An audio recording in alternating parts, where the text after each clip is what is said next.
What is up, people? Today we are back at the shop, which now has a name thanks to the people on Instagram.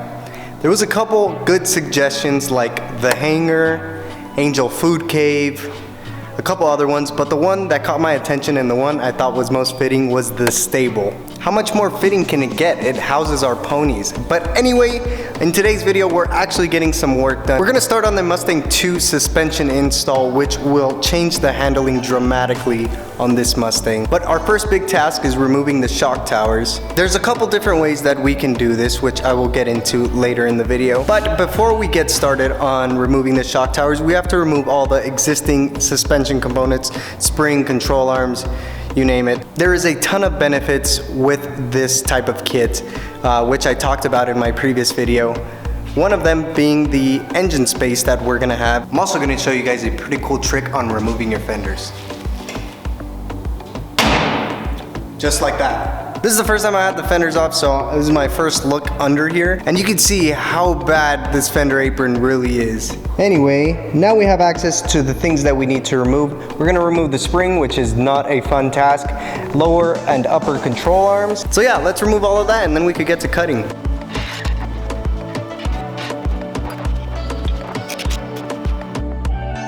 Okay, so wheels off, now we gotta remove the spring, which the right way to do it is to get a spring compressor and squish the spring and remove it and then remove everything else. But I don't have a spring compressor right now, nor do I care about any of these parts, so I'm just gonna do it the stupid way. This is how to not remove your springs.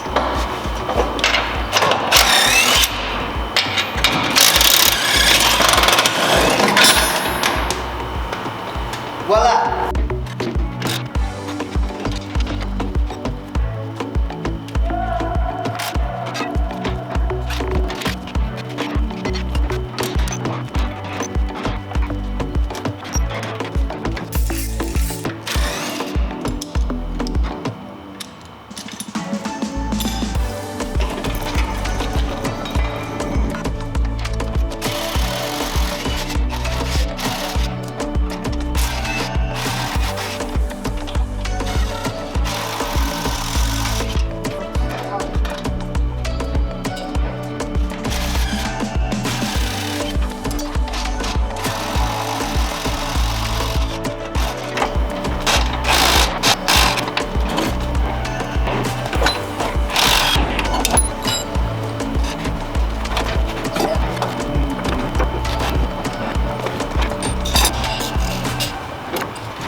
So, ran into a tiny issue. The pitman arm, which is that little guy right there, won't come off of the splines from the steering box, which is this guy right here.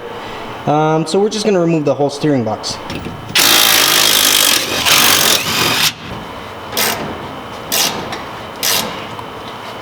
We've ran into a little snafu. The steering wheel is stuck on the steering shaft and I don't have a steering wheel puller at the moment. And I've learned from experience not to pull on the steering wheel without a steering wheel puller. Ask my nose. That's a story from when I was first working on Little Blue. I yanked on the steering wheel and the steering wheel met my nose in a prompt fashion. So we can't remove the steering box yet, but we're gonna work around it and we're gonna move on to the driver's side and remove all the suspension components once again.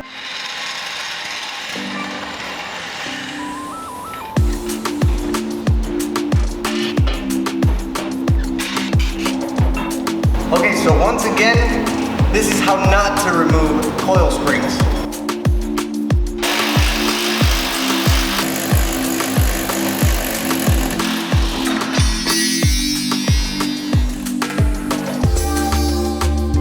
That was dramatic.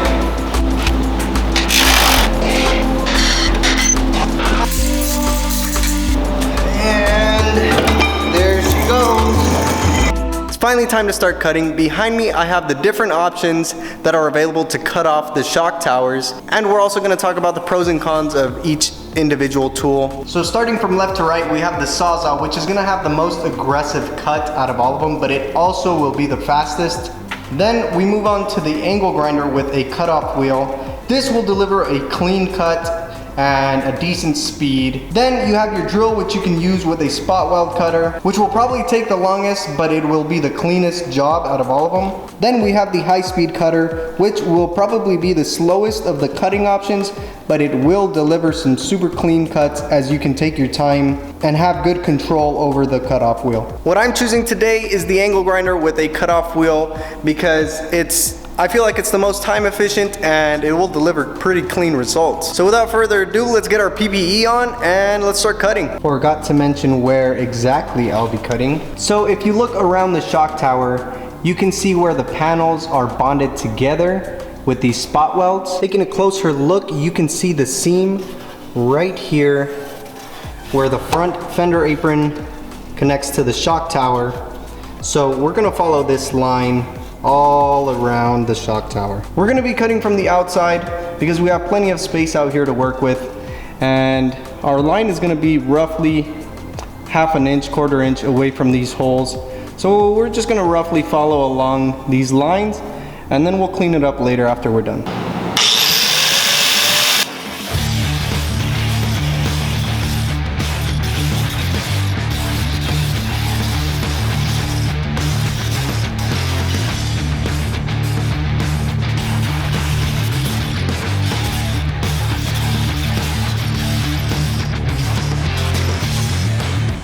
All right, so small update, we're like 80% through the shock tower.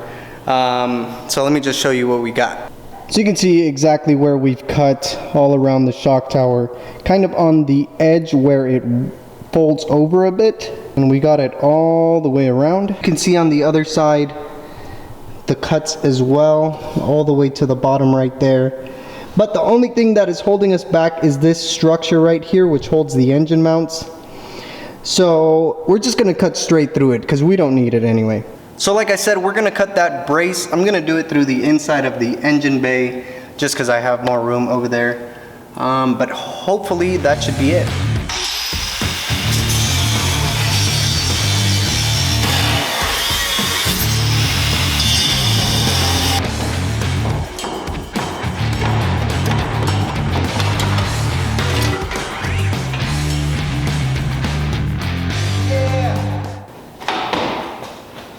Alright, so the shock tower has now been removed. You can see it over there. This is what it looks like. Taking a closer look, you can see the jagged edges and the non-straight lines.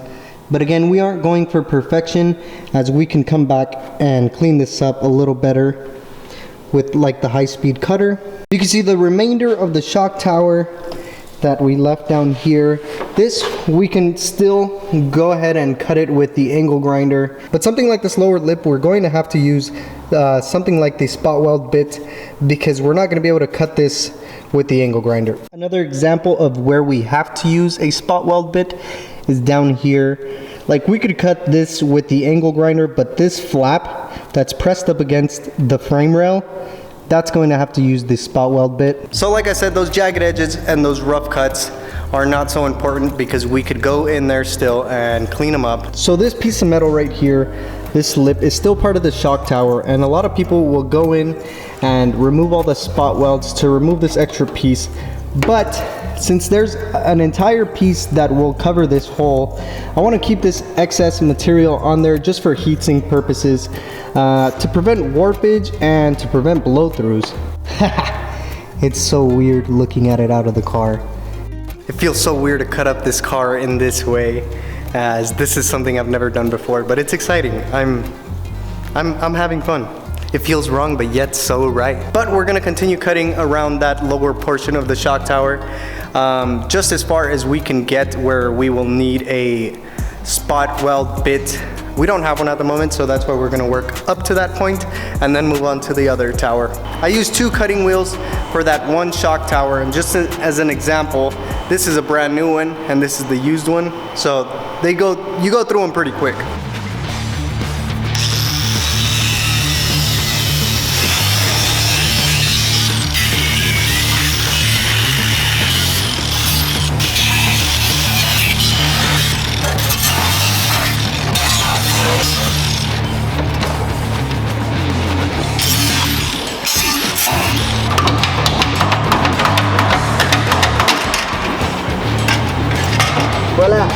So we're pretty much done with everything that can be cut out of that shock tower. The only thing that's left is all the little tabs and all the little pieces that have to be cut out with a spot weld bit. I mean, I'm pretty happy with how it came out. Once again, we are not going for perfection at this point in time.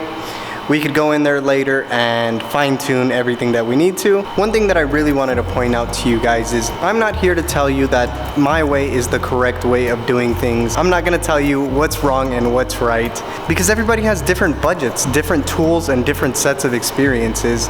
So who am I to judge? If you do something and you're satisfied with the results, then so be it. It's your project. With that being said, we're just here to have some fun and to build some cool stuff. So let's get back to it. Something weird just happened right now. Put my hat on, I took it off and I had a haircut. Huh.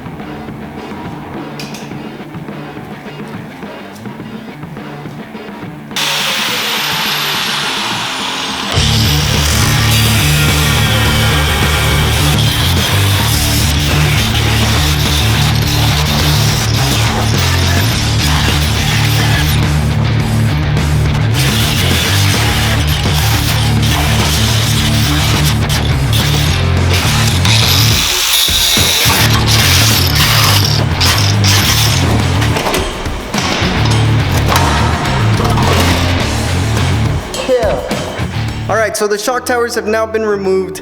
We've reached a pretty good stopping point. I also ran out of cutting discs. As you can see, I used almost every little bit that I could. We still have some corners and pieces that we need to trim up a little bit better, but I'm pretty satisfied with what we did. I also forgot to mention another way of doing this. If you had a plasma cutter, that'd be awesome because you could just zip through everything.